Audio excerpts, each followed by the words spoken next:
Hi, I'm Dr. Andy. Welcome to The Advisor, the channel everybody loves to hate. Remember, the loudest voice is no is the one that's right. Now that we've got that out of the way, what should we talk about today? Well, there was an interesting piece in the New York Times, which I just finished reading. I don't even have to have notes this time because the point of the article was pretty simple. And basically the point is Donald Trump won the election, so we should abolish the Electoral College. Because, after all, if we don't get the result we want, we should just change the system until we get the result we want. Because that's just fair, right? So, New York Times article, which has a nice little cute picture of a voting button which says your vote counts, and it's all smashed, like somebody has, somebody has stomped on it or something like that. I suppose the metaphor that they're trying to put across is the idea that the Electoral College system is stomping on people's democratic rights. Well, it's interesting because I don't know. Maybe the New York Times needs a history lesson, or who knows? Possibly that's the case. But there's a reason why we have an electoral college, or why they have an electoral college in the United States, and it's actually pretty simple to understand if you think about it. It's to create a balance between regional power and having the voice of people count, no matter where they might live in the country. For example, the state of California, which I kind of talked about in my earlier video, if you get a chance to go ahead and have a look at that one. But, the state of California, which, yes, went for 4 million votes for Hillary Clinton, 4 million more votes for Hillary Clinton, and that actually overcame the rather substantial popular vote advantage of Trump in the rest of the country. The fact of the matter is that he lost the popular vote by 3 million votes, but he lost California by 4 million. So in essence, basically, what the New York Times is really advocating is that we should just wipe out all of the other 49 states and let California, determine the election, I suppose. Obviously, it's rather patently ridiculous when you actually take a look at what they're saying. And then they're saying, okay, well, apparently a majority of Americans, according to this article, which I'm not really sure if that's correct or not, but they're saying a majority, overwhelming majority of Americans want to get rid of the Electoral College. I'm sure there's people that want to get rid of the Electoral College. I'm sure there's probably a lot of Americans like to get rid of the Constitution too. There's probably what would happen? I mean, let's just imagine if a majority of Americans want to get rid of a certain person. Does it mean we kill the person? I mean, a nation that is supposed to have rule of laws, processes. Democracy doesn't just mean that every day you just say, okay, hands up, everybody, what do you want to do? Because if we did that, we don't even need to have politically elected leaders. I mean, why bother? You may as well just, okay, that's fine, then, do direct democracy for everything. Well, they tried that in Greece, and they actually did that in Greece for a while, but it got cumbersome. And this is thousands of years ago, an awful lot less people in the world than there are today. I mean, there's a reason why we have these laws and processes. And I mean, fine, if they go through a proper constitutional procedure and they look at the college and they make decisions that this is what they want to do, they want to go to a popular electoral process, I think that's fine. I mean, if that's the decision that the American people make and through their sequences. But the New York Times, of course, that's not. They just tomorrow morning we should get rid of it. And it's interesting because here's what they say. This left-wing rag that supposedly believes in democracy also advocates and openly was saying, in the article they say, we tried to convince the electors to throw Trump out. So in other words, they're saying that we tried to convince the people that went to the Electoral College whose only purpose is to reflect what the opinions are of the voters who sent them there. They're not actually supposed to, say, oh, well, I want this candidate, so that's what I'm going to vote for. They're supposed to vote for the candidate who they have been tagged with. Whether, in other words, if they're a Republican elector, they're supposed to vote Republican. They're Democratic elector, they're supposed to vote Democrat. It's actually pretty simple, pretty straightforward binary choice. But here, these people are saying that they try to convince them to go in there and actually vote the opposite from what they'd been told to vote, depending on which state they were in.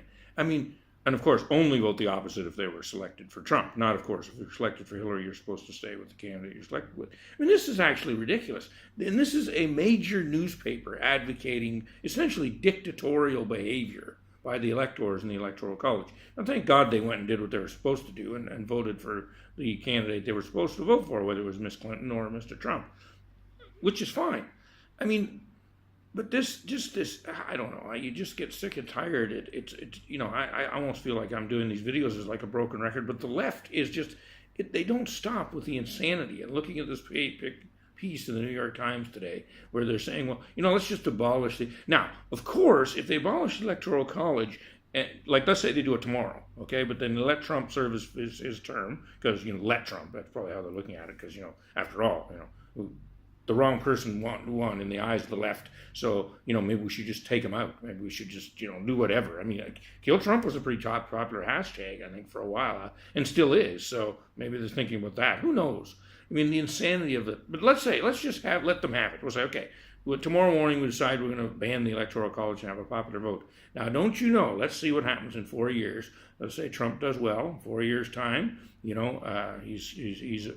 I have no idea if it's going to happen. I'm just using a crystal ball here. I'm going to tell you what the result would be, because I know what it would be.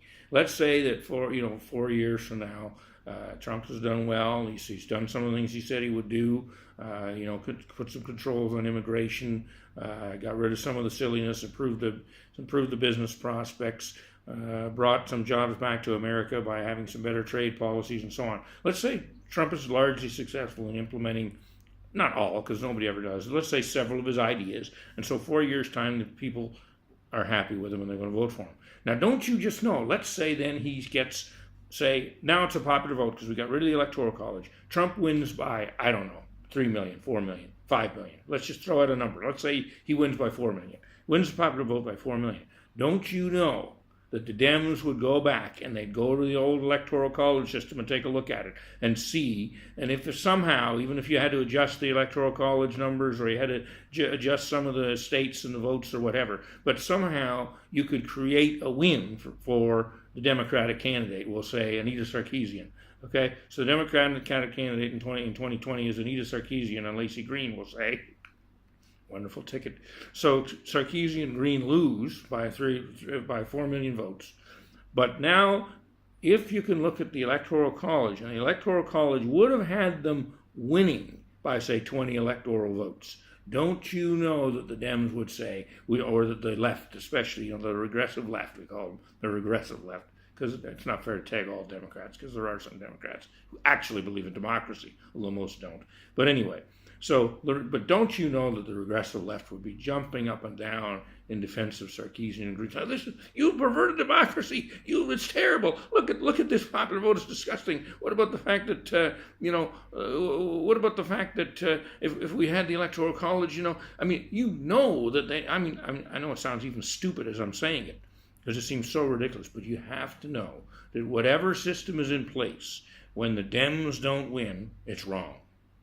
That's the way. That's really the logic here. And they've tried just about everything. You look at it. The Jill Stein recount, and the Russians now talking about the white states voting for all the racial.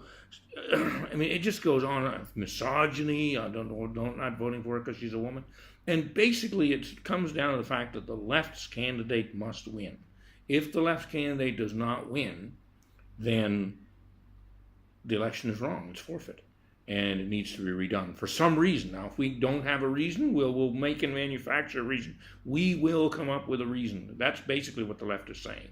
And the New York Times, which basically just reflects whatever kind of insanity the left is putting out, has come up with a wonderful one, which actually kind of sounds somewhat logical.